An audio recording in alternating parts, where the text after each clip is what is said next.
Bonjour à tous, nous allons aujourd'hui comprendre le concept de masse volumique. Alors ici sur cette image vous voyez différents matériaux qui n'ont pas le même volume. Donc on ne peut pas les classer du plus lourd au plus léger puisqu'on n'a pas pris la même quantité de chaque. On n'a pas pris le même volume de chaque.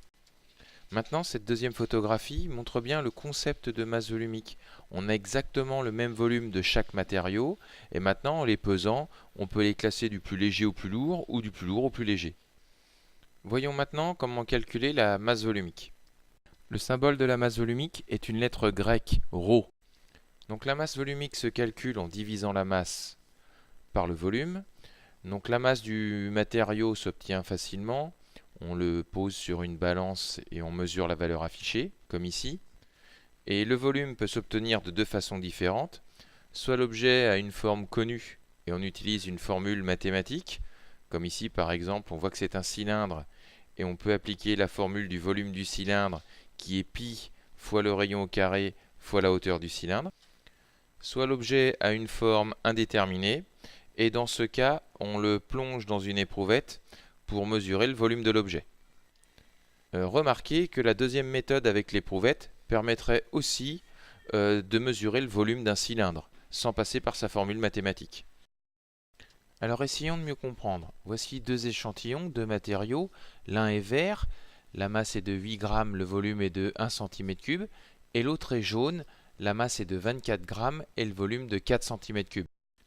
Alors au vu de ces données, naïvement, on pourrait croire que la masse volumique de l'échantillon jaune est plus importante que la masse volumique de l'échantillon vert, quand on voit 24 grammes d'un côté et 8 grammes de l'autre.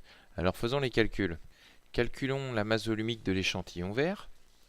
Donc ρ égale m divisé par v, je remplace par les données, ρ égale 8 divisé par 1, ce qui fait la masse volumique égale 8 grammes par centimètre cube. Avec le même raisonnement, nous pouvons calculer la masse volumique de l'échantillon jaune, et nous trouvons une masse volumique pour l'échantillon jaune de 6 grammes par centimètre cube. Le calcul de la masse volumique me permet donc maintenant de comparer ces deux objets, le vert et le jaune, et j'observe que l'échantillon vert a une masse volumique de 8 grammes par centimètre cube supérieure à l'échantillon jaune qui a une masse volumique de 6 grammes par centimètre cube. Alors résumons-nous, la masse volumique est égale à la masse divisée par le volume. Retenez bien que l'unité de la masse volumique sont les grammes par centimètre cube, l'unité de la masse les grammes et l'unité du volume le centimètre cube. Une fois en classe, nous apprendrons à mesurer et calculer la masse volumique de différents échantillons.